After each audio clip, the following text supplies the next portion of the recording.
سود، ویاج، یہ لیا یا دیا یا اس کے بزنس میں پڑا، اتنا ناراض کہ آپ ایک آدمی مجھے خوش نہیں بنا سکتے۔ اور قرآن کریم میں صاف اعلان کر دیا، قرآن سچی کتاب، کیا اعلان کر دیا؟ رزق دینے والا خود اعلان کر رہا ہے، یمحق اللہ الربا، اللہ سود کو مٹاتا ہے، یہ اس کا صاف اعلان ہے۔ وَيُرْبِي الصَّدَقَاتِ، اور صدقات کو بڑھاتا ہے، اس لیے فرمایا صدقہ دیتے رہو، بہت برکت ہوگی۔ قرآن کہتا ہے صدقات کو بڑھاتا ہے، سود کو مٹاتا ہے۔ جس نے بھی سود لیا ایسی پکڑ میں آتا ہے اور ایسا پھنستا ہے، نانی دادی یاد آ جاتی۔ اور کوئی انسان سوچے کہ میں ابھی گھر جا کے اس میں سے نکل جاؤں، میری پراپرٹی بیچ کر، میرا گھر بیچ کر، جلدی بکتی بھی نہیں۔ حضرت مفتی صاحب کے پاس ایک شخص آئے، حضرت وہ سود لیا تھا نا، حضرت نے چہرہ ہی پھیر لیا، یہاں سے آئے پھر چہرہ پھیر لیا، یہاں سے آئے پھر چہرہ پھیر لیا۔ حضرت میں ایک گنہگار انسان ہوں، میری بات تو سن لو یار۔ حضرت نے فرمایا بیٹا کیا سنوں، باقی کیا رکھا تو نے، اللہ کے ساتھ جنگ چھیڑ لی، اب کیا سنوں، کچھ تو باقی رکھ کے آیا ہوتا۔ مولانا سود لے لیں گے پھر دے دیں گے، نہ ایسا نہیں ہوتا ہے۔ 12 لاکھ لیے، ادا کرتے کرتے 5 لاکھ پر پہنچا، اب 7 لاکھ باقی ہے، ایسا حادثہ آئے گا پھر 12 پہ، گھر بھی چلا جائے گا، دکان بھی چلی جائے گی۔ یہ ایسا کیچڑ اور دلدل ہے کہ انسان اندر ہی جاتا ہے۔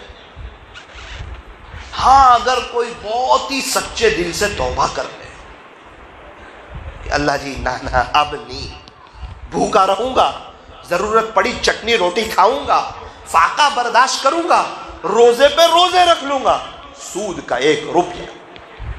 میں نے تو یہاں تک سنا کہ سود کا 1 درہم، خالی 1 درہم، 50-10 ہزار کی بات جانے دو، 1 درہم مجھے اچھی طرح یاد نہیں، اس میں تقریباً یوں لکھا ہوا ہے کہ 36 مرتبہ ماں کے ساتھ زنا کرنے سے بھی خطرناک۔ 36، اتنا ناراض۔ کروڑوں اللہ والے یوں دعا کرنے بیٹھ جائے نا، پھر بھی اس کو رحم نہیں آئے گا جب تک سود سے نکلے گا نہیں۔ اس کے لیے کیا کرنا؟ سب سے پہلے دل کی توبہ، دل کی توبہ۔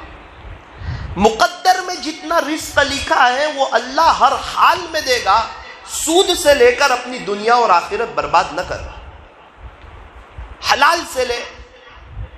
ایک صحابی مسجد نبوی میں نماز پڑھنے آئے، ان کا گھوڑا جو ہے وہ باہر کھڑا ہوا، حضرت مسجد میں نماز پڑھنے آئے، تقریباً حضرت علی رضی اللہ عنہ یا اور کوئی صحابی ہوں گے، مجھے یاد ہے وہاں تک حضرت علی رضی اللہ عنہ مسجد نبوی میں تشریف لائے۔ ایک شخص کے باہر، ان کو کہا بھائی میرے گھوڑے کا ذرا دھیان رکھنا۔ اس نے بولا ٹھیک ہے۔ حضرت علی نماز پڑھ کے باہر نکلے تو نہ وہ انسان نہ گھوڑا، بہت تلاش کیا، گھوڑا مل گیا، لیکن گھوڑے پر بیٹھنے کی جو زین تھی، جو سیٹ تھی، لمبے لمبے سفر ہوتے تھے اس زمانے میں، تو گھوڑے پر بیٹھنے کے لیے جو زین تھی وہ نہیں تھی، اور وہ انسان بھی نہیں تھا۔ حضرت علی نے سوچا چلو بازار سے زین خرید لیتے ہیں۔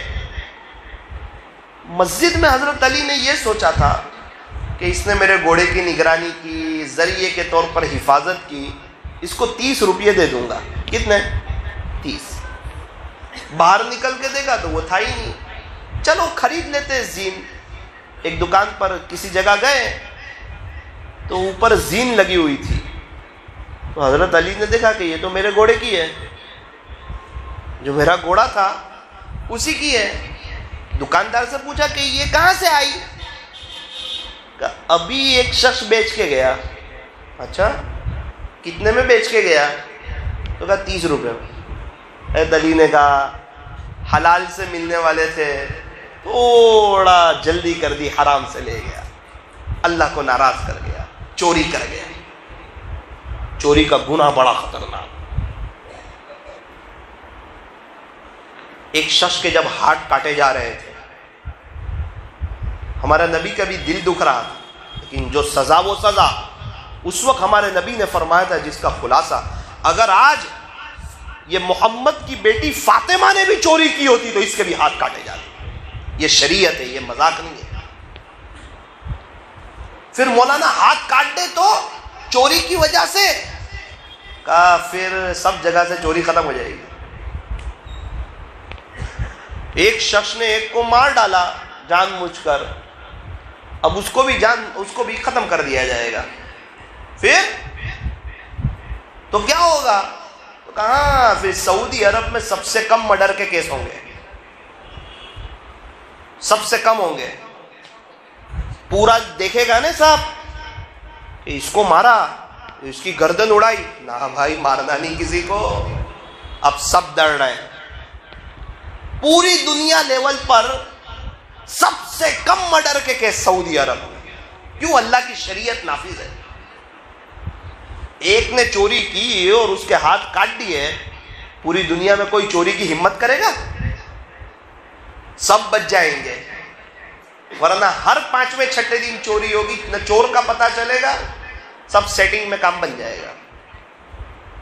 اللہ پاک ہمیں شریعت اور سنت کے مطابق چلنے کی توفیق عطا فرمائے. وہ تو جب اسلامی حکومت ہو تو پھر وہاں یہ سارے مسائل اپنی جگہ نافذ ہوتے, پورا اپنا ایک الگ مسئلہ ہے.